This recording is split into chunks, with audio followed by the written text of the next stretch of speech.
आज किशोरी जी अपनी सखीन के साथ भ्रमण करवे के काजे गई हैं। अब थोड़ी बड़ी है गई हैं, तो कीर्ति मैया अनुमति दे दें, लाली ने बाहर चलो जाए करे, कोई ऐसी दिक्कत ना। सब सखीन से कहें ध्यान रखियो, भोरी है, या कि सब आभूषण और सब सामग्री को गिन के ले जाइयो। किशोरी जी आज यमुना तट देखने की जिद करती हैं और सब सखीन के साथ यमुना तट गई हैं। यमुना जी की अविरल धारा देख करके किशोरी जी तो वहीं बैठ गईं और सब सखीन से बोली, आज यहीं कछु पामेंगी, यहीं कछु भोजन करेंगी, जाओ वन में से कछु फल ले आओ, वन में से कछु पुष्प ले आओ, एक दूसरे को श्रृंगार करेंगी और यहीं फल को सेवन करेंगी। तो एक एक करके सब सखियां चली गई हैं और सब ढूंढ रही हैं, कहीं से फल तोड़ के, कहीं से पुष्प आदि तोड़ करके चयन करके लाने के लिए सब सखियां चली गई। इतने में ही यमुना जी के उस पार नंद भवन है और नंद भवन से श्री ठाकुर जी खेलने के लिए आ रहे हैं यमुना तट पर। ठाकुर जी पहुंच गए। जैसे यमुना जी के तट पर पहुंचे, यमुना जी के तट पर जाकर के सामने की ओर देखा, बड़े बड़े नेत्र और माथे पे सुंदर रोरी को बिंदा लगाए करके, नील वसन पहन करके छोटी सी किशोरी जी बैठी हैं। ठाकुर जी बहुत देर तक तो मानो जैसे छिप करके आड़ में थी देखन लगे। सूर श्याम देखत ही रीझे, ठाकुर जी देखते ही किशोरी जी के मुखमंडल में ऐसे आसक्त हुए कि सब भूल गए। चक डोरी हाथ में लिए खड़े भये, गिर गई नीचे। और जो भी ठाकुर जी बड़े अदा में निकले ना, बड़े सज धज के निकले, बहुत स्वरूप साज सज्जा सब धारण करके निकले, बड़े कॉन्शियस रहे अपने स्वरूप के प्रति। लेकिन किशोरी जी को देख करके सब भूल भाल गए। ठाकुर जी किशोरी जी को देखा और देखते ही ठाकुर जी सोचने लगे, बोले अरे भैया मैं जाए के पूछूं तो सही जी कौन है, और जी कहाँ ते आई है, कहाँ इनको गांव है, कहाँ इनको नाम है, कैसे आई है, पूछूं तो। वहां सामने एक छोटी सी किशोरी जी बैठी है, यहाँ ठाकुर जी पीत वस्त्र पहन करके आए। किशोरी जी अपलक नेत्रों से यमुना जी को देख रही हैं। ठाकुर जी आए, थोड़ी आगे आकर के ऐसी अदा करन लगे कि किशोरी जी की नेक दृष्टि पड़े। कछु गान लगे, कछु करन लगे, कछु ऐसे इशारे करन लगे कि किशोरी जी की नेक दृष्टि पड़े लाला पे। इतने में ठाकुर जी के स्वर सुनकर के किशोरी जी ने नेत्र उठाए करके देखो, और जैसे ही किशोरी जी की दृष्टि पड़ी ठाकुर जी पर, ठाकुर जी पूछ रहे हैं, अरे गोरी तुम कौन हो, आप कहाँ रहती हो, आपके पिताजी कौन है, और मैंने पहले तो आपको कभी देखो नहीं यहाँ पे, इतने बरस मोह यहाँ रहते भय है गए। तो किशोरी जी बोली, हाँ देखे हुए में लग रहे हो कि 50 साल के तो होंगे तुम। नेक्से से हैं, और नेक्सी सी किशोरी जी तो पूछ रहे हैं कि मैं इतने सालन से आ रहा हूँ, मैंने तो आपको देखो नहीं, आपको घर कहाँ है और आपके पिताजी कौन है। किशोरी जी बोली, अरे हम वृषभानु जी की लाली हैं और बरसानो हमारो घर है, वहीं रंग महल में हम रहमे, और यहाँ हमारो खेलवे को कोई प्रयोजन नहीं है, हमारो भवन इतना बड़ा हम वहीं खेलती रहे। अरे जब ते जन्म भयो तब ते आज तक हमने तो अपनो पूरा भवन देखो ही नहीं, इतना बड़ा भवन है हमारे पिताजी को, हमें कहा जरूरत पड़ी यहाँ आके खेलवे की। ठाकुर जी बोले, तो फिर अपने भवन में ही खेल लो, काई को आई हो यहाँ पे, यहाँ काई को डोल रही हो, ऐसी छोटी सी हो, कोई हरण करके ले जाएगो तुम्हारो। किशोरी जी बोली, वो तो आज सखीन को मन हो कि यमुना तट पे चलें, या हमारे हम उनके संग आए गई हैं, बाकी तो या स्थान में हमारे बरसाने में मना करी गई है कि जमुना तट और जमुना के पल्ली पार जानो ही नहीं है। ठाकुर जी बोले, वो काई को, बोले हमारे बरसाने में ऐसो कहमे कहा कि जमुना के तट पे और जमुना के पल्ली पार एक छोरा डोले, और वह छोरा को नाम तो मैं ना लूंगी, ऐसो सुनो वा को नाम गावे तो प्रकट है जाए।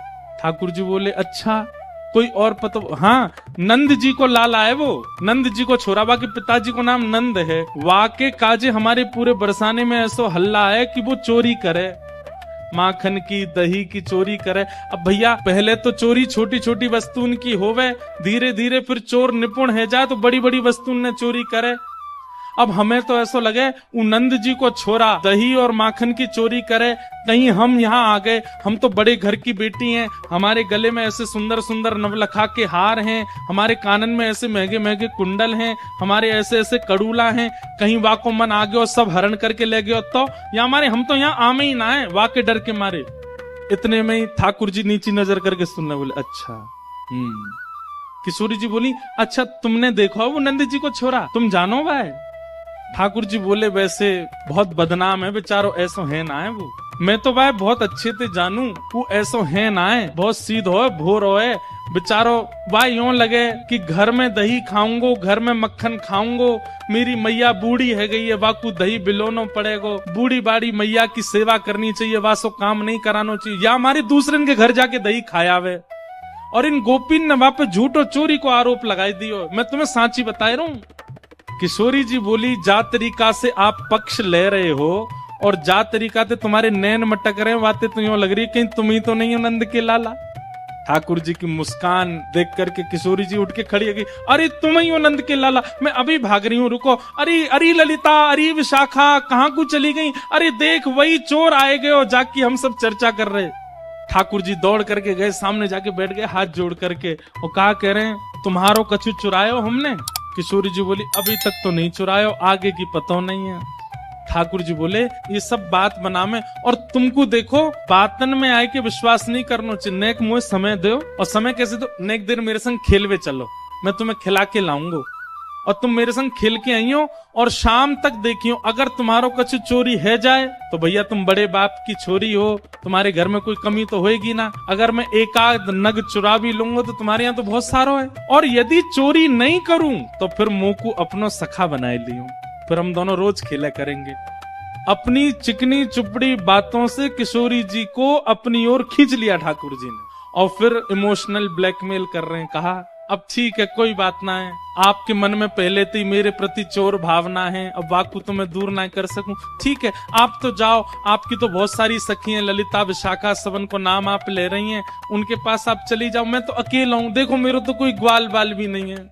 और भाई बात ऐसी है कि ग्वाल बाल सबरे आए हैं, पर ठाकुर जी सबन को सौगंध दे दे कि उनकी मैया की बोले पीछे खड़े रही हो, मिलवे जा रहा हूं मैं, आई हूं मत वहां पे, सबरे ग्वाला खड़े छुप के, वो लाला को काम बन जाए बस, मैं तो अकेला हूँ, और मेरी तो चकडोरी भी गिर गई है जमुना जी में, अकेलो ही बैठ के चलो जाऊंगा अपनी मैया के पास। किशोरी जी इतनी भोली बेचारी, ठाकुर जी पर दया आ गई उनको, अरे ना तुम अकेले ना हो, तुम अकेले बताओ कहाँ चलें खेलवे। ठाकुर जी बोले, पास में एक आम को बगीचा है, और वह बगीचा में बड़े सुंदर सुंदर आम लगे। ठाकुर जी ने मन में विचार करी, अब किशोरी जी मिली हैं तो ने अपने जैसो गुण तो दे दूं इनको, और वहां में बड़े सुंदर सुंदर आम लगे, और वो आम को बगीचा हमारे नंदराय बाबा को ही है, आप वहां चलो, बढ़िया पके पके आम तोड़ तोड़ के प्रेम से पामेंगे। हाँ किशोरी जी बोली, हाँ चलो आम पावे चलेंगे। अच्छा, इस बीच खूब बात भई है ठाकुर जी और किशोरी जी की, हाथ पकड़ के दोनों जा रहे हैं। किशोरी जी बोली, अच्छा अपनो नाम तो बताए दो। ठाकुर जी बोले, मेरो नाम है कान कुंवर। किशोरी जी बोली, नाम तो बड़ो अच्छो है, लेकिन इतनो बड़ो है मुझे याद ना है रो। किशोरी जी भी कितनी भोली है, बोले मुझे याद ना है रो। ठाकुर जी बोले, अरे या में कौन सी बड़ी बात, देखो या को स्पर्श करो, जे कहा है, बोले कान, बोले बस या कान को स्पर्श कर दी तो मैं कान याद आ जाएगा, फिर कुंवर, कान कुंवर, कान ते मेरो नाम याद आ जाएगा। किशोरी जी बोली, हाँ तुम्हारो नाम याद आ गयो। अच्छा तुम रहो कहाँ को? ठाकुर जी ने अपना पूरा पता बता दियो, जमुना जी पार करोगे सीधे जाओगे, वहां पे गोकुल आ जाएगो, वहां सबसे बड़ी हवेली जो है वो हमारी है, हमऊ बड़े बाप के लाला हैं, तुम बहुत देर से बता रही बड़े तुम्हारो महल है, ऐसो आंगन है, ऐसो सब है, सब बात है रही है। और किशोरी जी को हाथ पकड़ करके ले गए बगीचा में, एक आम को वृक्ष। ठाकुर जी ऊपर चढ़वे में निपुण कम है, और होंगे भी तो किशोरी जी के सामने आज दिखा रहे हैं, मुंह पे चढ़वो ना आवे ऊपर। 2-3 बार चढ़े फिर फिसल गए। किशोरी जी बोली, अरे तुम पे तो चढ़वो ना आवे, देखो मैं चढ़ के बताऊं। किशोरी जी बोले, हाँ आप चढ़ जाओ। किशोरी जी ऊपर चढ़ गई। ठाकुर जी बोले, प्रथम मिलन हुआ है, पहले मिलन में अपनी छाप नहीं छोड़ी तो हम काय बात के कन्हैया, अब आ जाओ ऊपर। ठाकुर जी बोले, अरे श्यामाजू, अगर मैं ऊपर आ जाऊंगा और फिर आम तोड़ेंगे तो नीचे पकड़ेगा कौन, और हम आम तोड़ेंगे नीचे गिर के सब फट जाएंगे तो पामेंगे कैसे? किशोरी जी बोली, हाँ बात तो सही है, तो कहा करें? ठाकुर जी बोले, मैंने अपनी पीताम्बरी खोल ली, आप ऊपर से आम घेरो। किशोरी जी बोली, हाँ ये अच्छा। नीचे ठाकुर जी खड़े हैं, किशोरी जी आम तोड़ रही हैं, खूब सारे आम तोड़ लिए, ये बारो निकारो वो बारो निकारो। ठाकुर जी नीचे तो ही बता रहे हैं, किशोरी जी ढूंढ ढूंढ के आम दे रही है नीचे। इतने में ललिता विशाखा ढूंढ रही हैं हमारी किशोरी जी कहाँ चली गई, और ढूंढते ढूंढते ढूंढते उनको दूर वृक्ष पर नील पोशाक धारण करी भाई किशोरी जी दिख गई कि ऊपर चढ़ी हुई हैं वहां पे। यहाँ ते ललिता विशाखा दौड़ी, ठाकुर जी को पता चल गई कि ललिता विशाखा आ रही ऊपर ते। किशोरी जी बोली, ये सब मेरी सखियां सबरी आ रही हैं, अभी इनको भी आम खमामेंगे।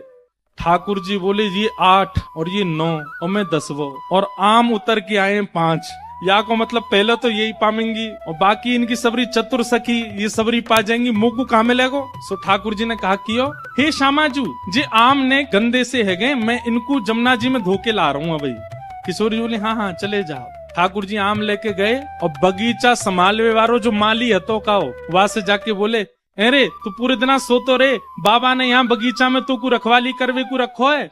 अरे नाय लाला ऐसी बात ना तेरी बाबा तो जाके शिकायत करूंगा। नाय कछु मत कहियो, देख 9 चोरनी आई है हमारे बगीचा में और सबरी आम चुरा चुरा के ले जा रही, मैं छीन के लाया हूं उनते। 8 तो नीचे उतरी आई, एक अबे ऊपर चढ़ी हुई है, जा देख ले उन्हें। इतने में ही महाराज बगीचा को मालिक आयो, आकर के जैसे ही माने जो दूर से चिल्लाना शुरू, अरे चोर आ गए चोर आ गए। इतने में ललता विशाखा आई, जल्दी से किशोरी जी को नहीं। किशोरी जी बोली अरे वो कान कुंवर आए रहे होगो, कान कुंवर आए रहे होगो। ललता जी बोली भागो यहाँ से, जान बचाओ। जैसे तैसे किशोरी जी को लेकर के भागी वहां से। ठाकुर जी प्रेम से अब आनंद में आगे बोले, हाँ अब ने बढ़िया हुआ ना, छाप छूट गई ने। ये प्रथम लीला है, प्रथम मिलन है किशोरी जी और ठाकुर जी का। लेकिन ठाकुर जी ने लीला तो कर दी, लेकिन यहाँ स्थिति ये हो गई कि ठाकुर जी वापस गए और ठाकुर जी के मन में किशोरी जी की रूप माधुरी ऐसी बस गई है। वो नेत्र, वो नासिका, वो मुखमंडल, वो कान, वो चाल, वो बोली, वो सब ठाकुर जी के मन में ऐसी घर करके बैठ गई है कि अब कोई और सुहा नहीं रहे है। छोटे से ठाकुर जी 5 वर्ष के लाला ऐसे गुम सुम चुपचाप बैठे हैं, चलते चलते हंस रहे हैं, बैठे बैठे मुस्कुरा रहे हैं। जैसे एक प्रेमी की स्थिति हो जाती है, नेक्स्ट से ठाकुर जी की वैसी स्थिति है। लाडे लाडे